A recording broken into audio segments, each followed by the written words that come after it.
किसी ज़माने में एक बादशाह था। उसे तरह तरह के परिंदे और जानवर पालने का शौक था।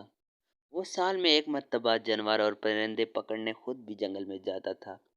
इसके पास कई तरह के जानवर और परिंदे थे। एक मर्तबा बादशाह जंगल गया। इसने कई अक़साम के तोते और दूसरे परिंदे पकड़े। बादशाह की निगाह एक हरन पर पड़ी। इसने फंदा डालने की रस्सी हाथ में ली और घोड़ा दौड़ा दिया। हरन भागता भागता झाड़ियों में गुम हो गया। बादशाह के हाथ नहीं लगा। वो ना उम्मीद होकर लौटने लगा, लेकिन रास्ता भूल गया।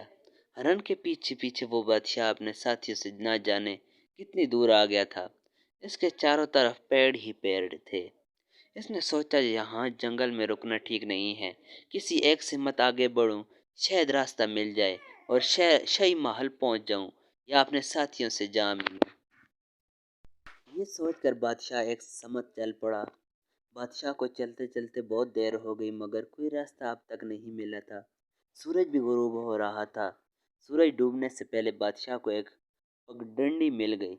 वो घोड़ा मोड़कर पगडंडी पर तेजी से चलने लगा। कुछ दूरी पर उसे उजाला नजर आया। बादशाह इसी तरफ बढ़ता गया। करीब पहुंचने पर इसने देखा कि एक झोंपड़ी के आगे एक किसान और इसकी बीवी बैठे हुए थे। किसान बादशाह को देखकर हैरत में पड़ गया। हकलाता हुआ बोला, जहाँ पनाह आप यहाँ? मैं परिंदे पकड़ने आया था। एक हरन के पीछे भागते हुए रास्ता भूल गया हूँ। अब रात में यहीं गुजारना चाहता हूँ, सवेरे चला जाऊँगा। बादशाह बोला। किसान बेचैन होकर बोला, जहाँ पनाह, ये सब आप ही का दिया हुआ है, मगर आप यहाँ कैसे ठहरेंगे? मेरे पास तो एक अच्छा बिस्तर भी नहीं है। तो क्या हुआ? बादशाह ने कहा, अगर मैं किसान होता तो क्या शाही माली के मुलायम बिस्तरों पर सोता? किसान ने बादशाह का घोड़ा एक दरख्त से बांध दिया और इसके खाने को कुछ घास भी डाल दी।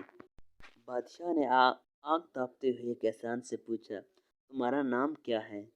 मेरा नाम अमानत है जहाँ पनाह। अच्छा, कुछ खाने का सामान हो तो ले आओ, भूख लग रही है। जनाब, मेरे पास आपके खाने के लिए कुछ भी नहीं है। चंद सूखी रोटियां हैं, वो आप खा नहीं सकते। मैं खा लूँगा, तुम ले आओ। किसान हैरत ज़दा सा सुबह की बनी हुई रोटियां ले आया। बादशाह ने रोटी खाकर पानी पिया और खुदा का शुक्र अदा किया। थकावट की वजह से उसे जल्द ही नींद आ गई। सुबह जाने की तैयारी करता हुआ बादशाह से बोला, अमानत, तुम कभी महल की तरफ आओ तो मुझसे ज़रूर मिलना। अब रास्ता बता दो, मैं चलूँ। अमानत जब बादशाह को राह दिखाकर लौटा तो इसने बीवी के हाथ में सोने की जंजीर देखी। बीवी बोली, जिस जगह बादशाह सलामत सोए थे वहां से ये पड़ी थी। एहसान ने बीवी के हाथ से जंजीर ले ली और बोला, जल्दी से 2-4 रोटियां बना दो, मैं अभी शाही महल जाना चाहता हूँ। क्यों? आई हुई दौलत को क्यों ठुकराते हो? इसकी बीवी बोली, हमने कोई चोरी थोड़ी ही की है।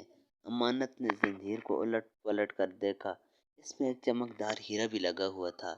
बीवी की बात सुनकर वो गुस्से से बोला, अपनी जुबान को लगाम दो। ये जंजीर न तेरी मेहनत की कमाई है, न मेरी मेहनत की कमाई है। मैं उससे ज़रूर वापस करने जाऊंगा। अब मज़ीद कुछ बोलने की ज़रूरत नहीं, चुपचाप रोटियां बना दो। इसी दिन शाम तक अमानत शाही महल पहुंच गया। पहरेदार ने उसे सदर दरवाजे पर ही रोक दिया। वो उसे अंदर जाने नहीं देता था। इसने पहरेदार की बहुत खुशामद की। आखिर में इसने कहा, अच्छा, मुझे अंदर मत जाने दो, बादशाह सलामत से इतना कह दोगे, कल शाम वाला अमानत आया है। पहरेदार मान गया और इसने खबर अंदर भिजवा दी। फौरन ही अमानत को अंदर बुलवाया गया। अमानत ने फर्श से सलाम करने के बाद जंजीर बादशाह के सामने रख दी। बादशाह खुश होकर अमानत से बोला, मैं तुम्हारी ईमानदारी से बहुत खुश हूँ। ये जंजीर मैंने जानबूझकर छोड़ी थी। जी जनाब, जानबूझकर। हाँ, मैं तुम्हारी ईमानदारी का इम्तिहान लेना चाहता था। तुम कामयाब हो गए हो, इसलिए इनाम के मुस्तहिक हो। देखो, ऐसा है कि शाही महल में एक खजानची की ज़रूरत है। मैं तुम्हें इस ओहदे पर रखना चाहता हूँ। क्या तुम्हें मंजूर है? जनाब का ग़ुलाम हूँ, जो हुक्म दे वैसे जहाँ पना। इस ओहदे के लायक मैं नहीं हूँ, फिर भी आप जो कहेंगे मैं तहमील करूँगा। और दूसरे दिन अमानत ने खजानची का ओहदा संभाल लिया। किसी ने सच कहा है कि ईमानदारी का फल मीठा होता है।